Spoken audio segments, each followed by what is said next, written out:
So our last review of the day is going to be Expendables 4, Expendables. They are back again. Sylvester Stallone and the crew, the Expendables. So in this film, it's been 9 years since the last one, Expendables 3. So I was even shocked that this. I was like, wow, they're all the way up to 4 now. Okay, all right, let's do it. And in this movie, they're taking on Iko Weiss, who people might know. Who people might know. He was in the Raid. He was in the Raid movies. Always in a bunch of other martial arts movies. The Raid, The Night Comes for Us, Wu Assassins, Headshot, Mile 22, and Marantau. Yeah, so he's been in a bunch of stuff. So that's the new villain they're facing off against. Usually in these movies, they always have like a other big action star that they face off against. Like in the second one, it was Jean-Claude Van Damme, which apparently I hear people said that the second one for them is the best one. It's the one that actually lives up to the promise of this franchise. Okay. It's the one that actually lives up to the novelty of let's get all of these like older or more fading action stars and give them one last go around as people like their old characters. Okay. So usually they'll face off against another big action star as the villain, but in the Expendables crew, the whole concept of it is like, hey, don't you remember those old 80s action movies back in the day with Sylvester Stallone and Arnold Schwarzenegger and Bruce Willis and Jean-Claude Van Damme and all those people? Let's bring that back. Let's do it again, update it into modern times and bring these people. Yeah. But it's kind of like when you do a reunion tour of like your favorite band, it's like, wow, these people are old as fuck. It's like going to see Queen with Adam Levine, or what was that guy that they got to replace Freddie? It was Adam, the dude from American Idol. The dude from American Idol, or seeing that journey with the new lead singer, which is apparently still awesome, but it's not the same. Yeah, a lot of these dudes, 60s in their 60s, 70s, and then they do sometimes carry over the same cast as the other movies. Like the people who remain constant is Randy Couture, who's in this. He's an MMA guy. MMA champion. MMA champion. Former three-time champion. Three-time champion. Randy Couture. You got Dolph Lundgren in this. You also have Sylvester Stallone, as I mentioned, Jason Statham. And usually those 4 guys usually are the main consistent through all these movies. And then sometimes you'll have extra people who come in a part of it. In this new movie, you have Curtis Jackson. He's the new member of the Expendables here. You also have the character. He was in Bad Boys for Life. What's his name? Jacob Scipio. Yeah, he's the son of the Antonio Banderas character from the last movie.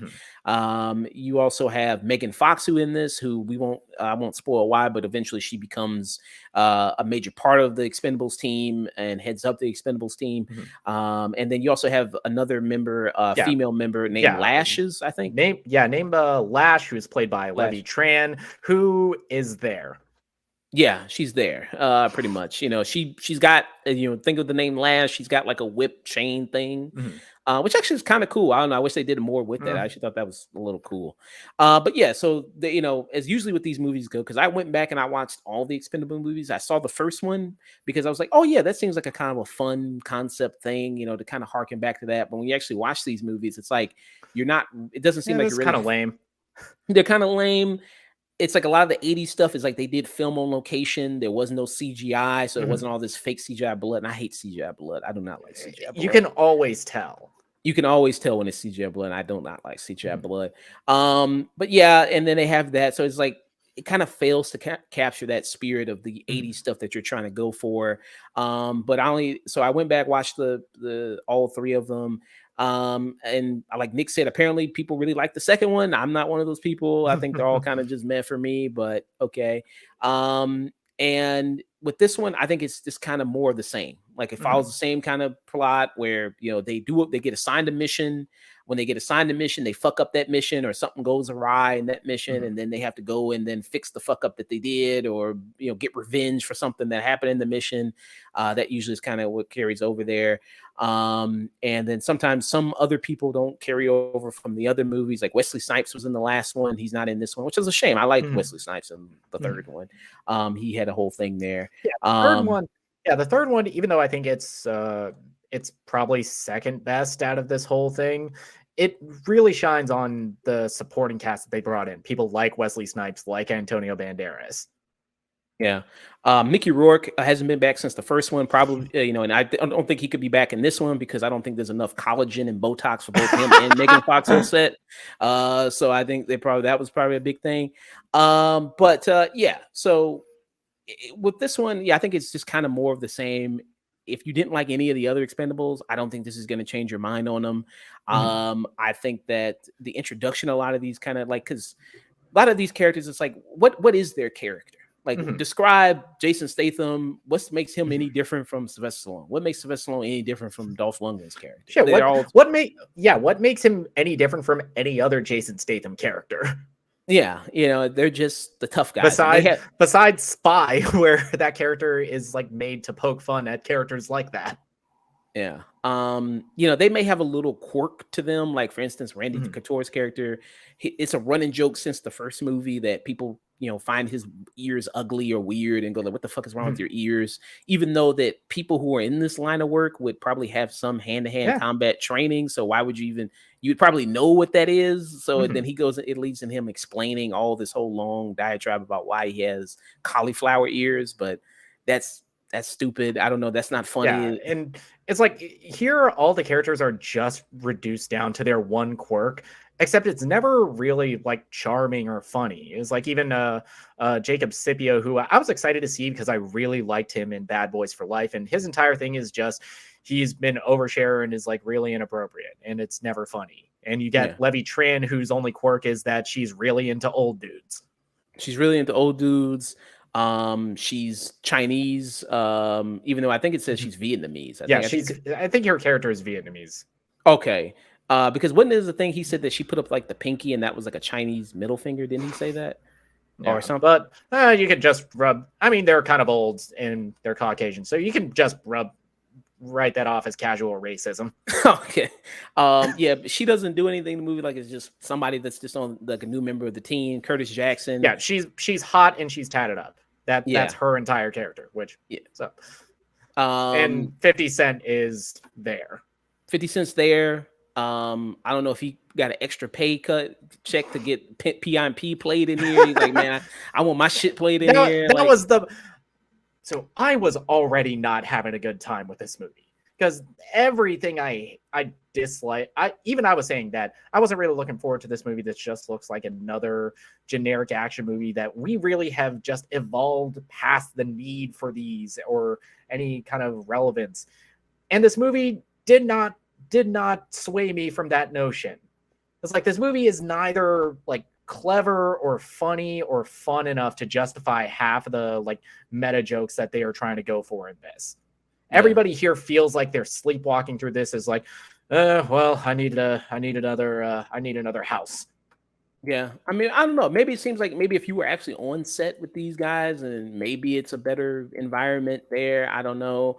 But this movie tries to get some emotion out of you because a certain thing happens. Mhm. And I'm like, really, honestly, if all these characters died, would you really care? I mean, honestly, like, you know what I mean? It's like, again, like I said, what is their character? What's their thing besides these little quirks that maybe some of them have? Like Dolph Lundgren, his thing is like he can't see anymore. He's kind of Mhm. blind. He needs to wear Yeah, glasses. his whole thing is I'm old now. I'm old now, you know what I mean? I need glasses, I'm trying to stay young by having a wig and everything like that, like he's getting catfished on the internet, like okay, dude. It's like, Um, man, you don't need to do this. I just saw you in Creed 2 and you were fantastic. You don't need to be here. but with these movies, it's like, okay, you're not really looking for the story, you're not really looking for the great maybe dialogue here. You're You're not, looking for the action. yeah, you're just here for the action. And And the action looks like shit. And it's like I said, very shaky. You can't really see much. Even when you have real professional guys, like you have Tony Jaa in this. Yeah, You know, you made an action movie with Iko Uwais and Tony Jaa, and you made them look like they can't fight. and this is supposed to be like the climax of the scene. You see it a little bit in the trailer. Like Jason Statham, who's another guy who can really do the moves. He's trained martial artist. He practices it, and they shoot it, and it's like it just looks terrible. It just looks like hands just going everywhere. This is to probably make it look like Megan Fox can actually hold toe to toe with him. Where it's like, no. Yeah, and Megan Fox, you know, I know I said that joke about, you know, the stuff in the beginning. I mean, listen, gorgeous woman, beautiful woman, Megan Fox, obviously. Sure. And they just kind of, first of all, her introduction to her character completely terrible. If this is you're trying to set her up to be like, you know, this really like she's a badass just as much as the rest of these guys because she shows up as hysterical woman, and it's like this is like the introduction of her character at the beginning. This is like this is something that would be some first time actor's role in something to get some screen time, and then as on their IMDb. Yeah, it's like their uncle was a producer and got them on the set. Yeah, that's like that kind of energy with this performance. Yeah. And her move set is just the female action hero move set of like, we're going to do the wraparound leg move set of, you know, put them in a Hurricane and then, you know, wrap the legs and tie them up and all that. It's like, we've seen that 1,000 times with a lot of female action heroes, and that's what she also does. That shit doesn't actually work. Doesn't actually work? No, it doesn't. Well, how about this? Megan Fox, you tried on me. I want to see if it actually works. All right? I want to see it. I want to see it. Let's do a live demonstration of it. If it actually works. You know, let's see. I want to have like that moment where Hulk Hogan put Richard Belzer into a headlock. I want to have her do that, except with her legs. Let's see if she can make me pass out. And you constantly go horny police on me. Well, you do it more than I do, so I think that's necessary. But yeah, hypocrite. But yeah, I mean, it's just kind of she has that move set there that's the same. So it's a terrible introduction to her character. Like I said, these movies have never been particularly that charming or funny to me. Like even the dialogue, like back and forth, it's supposed to be like tough guy, you know, hey, you know, we're you know busting each other's balls dialogue. It's like what a middle school teenage boy who just hit puberty and is only watching Andrew Tate TikToks thinks tough guy dialogue sounds like. Yeah, you know, it's like watching these like since like I said, watching all of them since the beginning. Like when they had Jet Li, his whole thing was like, "You're just short. You're short. You're short. And you're Asian. You're short. You're an Asian." Entire joke. You know, there you go. Like that's what we're just gonna beat up on you because you're short and Asian. Okay, you know, and that's kind of thing here. So it's never been really that particularly funny or you know that entertaining to watch these guys go back and forth when it should be to watch this crew of, you know, like a Suicide Squad almost going to these dangerous situations here. And I don't know if they're low on money on this one because they spend the second, third act all on a boat. It's all just on one location. So I don't know if this one's like they're just low on money. Could have swore they were trying to hunt Dracula in this one. You could have told me that and I wouldn't have batted an eye. Yeah. So it's not that exciting for them just to be on this boat and them to do these things. Like I said, it's not even shot. All the action isn't shot that well. And especially when you have trained martial artists in this, like Tony Jaa. Yeah, it's like this movie. It angered me in the same way that Snake Eyes did a couple years ago. Yeah, the movie with Andrew Koji and Henry Golding. It's like, hey, you got Andrew Koji in this. You got, you know what I mean? Like, let's do something really cool. You got Andrew Koji, who is an already accomplished stunt performer and is incredible on Warrior. You have Henry Golding, who trained his ass off, and if you look at the behind the scenes, can actually do all of this, and you couldn't tell when you watch the movie. Yeah. And when they do kind of like just looking at the cast list, you probably know who's going to be, you know, the bad. You like just looking at the cast list, and that's all I'll say. Just looking at the cast list, you know who the bad guy's going to be. And so they really. And chat, do y'all give a shit about spoilers? Because I'm about to. It's like even the bad guy in this isn't even known for being an action star. Yeah, he's more like a serious actor. Yeah, I mean, I guess known for being one. Yeah, I mean, I guess he's like the second in command, the henchman guy. He's known for being an action star, but like I said, usually the trend with these movies is they'll have the main villain be the Mhm. like another action star. Like in the second one, John Mhm. Claude Van Damme. Third one, Mel Gibson. The first one was who was the first one? It was Eric Roberts in the first one, and the Okay, second in command was David Zayas from Dexter. okay, so he's not really known, but that was just like Eric Roberts will just do anything. He'll just say yes to Mhm. pretty much. But Okay. yeah, usually Uh, they'll have that there. Give me an Uh, 8 ball into a bottle of a Johnny Walker in my trailer, and I'm there. Yeah. So yeah, I mean that's just kind of my thing with this movie. Is just if you want like your man, like yeah, shoot 'em up, guns, Hmm. blood, you know what I mean? This is Like, PG-13 anyway, so you're not even getting that. You're not getting no is it titties. You're not getting, Is it PG-13? I think it's PG-13. No, this is R. They drop This multiple F bombs in this. oh, this is because they drop F bombs. Okay, because I didn't in the Yeah, violence. it's like CG. Yeah, it's rated R. It's like CG blood, gore, action. It's like, Oh, yeah, that somehow got it an R rating. okay. Because I was just like, yeah, this is yeah, it's not even really all that exciting because like I said, CGI blood, actions is not shot all that well. Mhm. You're wasting good martial arts people on here. Yeah, there's a Uh, fight scene with Iko Uwais and Jason Statham that you see in the trailer, and I could not give less of a fuck yeah. because it's clear that this movie was like the most lazily cobbled together fucking monstrosity that I'm pretty sure is just used for a money laundering tax write off. Yeah. And if you just want to see like, I just want to have fun, see action, see good martial arts, you could just watch Tony Jaa films. You can just watch Eco Eyes films that are on Netflix already that you can just probably do that instead of probably Yeah, watching this. you can watch The Raid, you can watch Ong Bak, you can watch The Protector, you can watch The Night Comes for Us. Yeah. Or even Jason Statham. You can go back and watch Yeah, Transporter, Crank. Transporter. I rewatched that the other day. That shit still fucking rules. Yeah, I like the Transporter movies. Yeah. Crank, you can watch that. I mean, yeah. So yeah, for me, I mean, is there anything good to you about it? Fuck no. Nothing. Fuck no. This movie tries to have like a big emotional thing that happens in the movie, and it's completely undone. And by that, I was audibly like, "Oh fuck you!"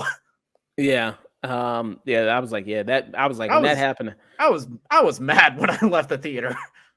Yeah. So yeah, I just would give it. Oh man, should I give it a waste of fucking film? Should I I just? will. I will fuck this movie. This movie, it's like we talked about how the action genre has evolved. How thanks to guys like Chad Stahelski, guys like David Leitch, we're getting these guys who have been in the stunt industry, who have seen how their work gets butchered by these directors and these editors that don't know how to show off what they got. And we're getting this like shift in action. It's like there's like character beats that go on in these action movies. It's like not just action for this action's sake. You get films like John Wick. You get stuff like Bullet Train, which I really dug. You get stuff like Violent Night, Nobody, even in bigger projects like the Mission Impossible movies, where you get fight scenes that could belong in there. Stuff like The Batman, where the fight scenes could have been pulled straight out of a John Wick movie. We don't need this. This feels unnecessary. And that should have been like a call to action to the people behind this franchise. It's like, we need to step our fucking game up. Nope. Yeah. And Nope. They said, fuck you. And I'm going to say, fuck you too. well, so waste of fucking film from you. Waste of fucking film. Well. This Yeah. is already, this is my worst of the worst movie of the year. I was mad when I left the theater. Yeah. I mean, it's hard to say anything really that's good about it. I mean, yeah, I mean, I don't think there's really too much of any redeeming thing for me with it. So yeah, I guess I'd give it a waste of fucking film too. That's what I'm gonna give it. Yeah. Yeah. So it's a shame that they couldn't capitalize on this movie that was a good idea on the series of like, hey, bringing back your old action heroes again. And I understand that, with the age of these actors, you got to work around a lot of things and cut a lot of things. And, that's a big concern. But I think there's still ways you could have done it that still could have been fun and inventive.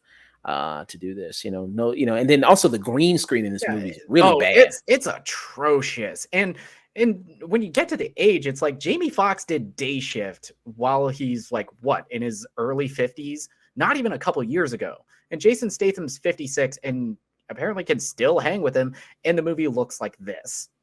Yeah. Really, this is a scene that is in my memory of like Jason Statham's on the boat with Megan Fox and they're like about to get off, and like you can clearly see like it's fucking green screen that they're in front of. Like I was like, oh my god, like it looks terrible. But yeah. So yeah, 2 waste of fucking films for Expendables.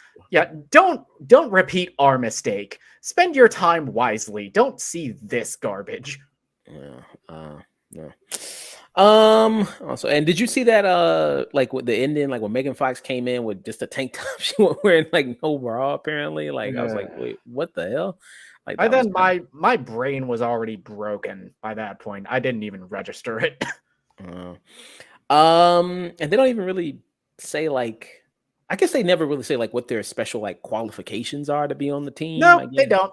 They just like throw them in a bunch of tactical gear and hope that you don't ask questions. Yeah, it's like, okay, what's your, what do you do? Like, what's your special thing? How the fuck did you even get involved with this crew in the first place? Yeah, so it's like, no, they don't have time for that. It's just, hey, you're a new member of the team. Let's get 50 Cent, let's get, Lash, whatever. Hey, at least in 2, when they did that with Liam Hemsworth, they promptly killed him off. Yeah, and they did the corny ass with, like, hey man, I got a girl back home, man. I love her. Shit, that picture might as well be the Grim Reaper. Yeah, which is like, why that is the only action you're gonna get, motherfucker. People still carry pictures, by the way. Like they don't just like at that point, bro. You're young enough to have a picture on your phone. Like people still. I mean, that was what 2012 when that movie came out. So I don't know. Did everybody have smartphones like that back then? Yeah, I guess that's a good point, but yeah. And then actually that brings up a good point about Expendable 4. I was thinking about when he gets let go of the team, Jason Statham, he goes to the newspaper like Ben Parker and Spider-Man. He opens up the fucking newspaper and looks for like job listings. Like you don't have a LinkedIn profile. You can't go to Indeed. Like you going on you can't go on like Glassdoor or something. Yeah, like you still like do they even still do that? They still put job listings in newspapers? Fuck, apparently. I guess so, yeah. I mean, hell, it's like, dude, yeah. I mean, who is that good for? Even homeless people got smartphones. Even they can get a smartphone now. Like that's not even that good. Yeah. I told a homeless dude I didn't have any cash the other day, and he pulled out like one of those card reader things that you get at like these little pop-up shops. It's like, wow, shit, yeah, enterprising. Yeah, I mean, he got advanced with the times, man. They got their own QR code for the Venmo, for the Cash App. Like, hey, man, Cash App me, man. Like, wait, what? What, bro? I was like, hey, you gotta go to. Hey, people ain't got cash like that no more. People don't carry cash like that. It's like, hey, man, hey, good on you, standing with the times. You ain't got no excuse. It's like, no, you gonna give me something, man. I know you got Cash App, Venmo, PayPal, Zelle. You got one of those, motherfucker.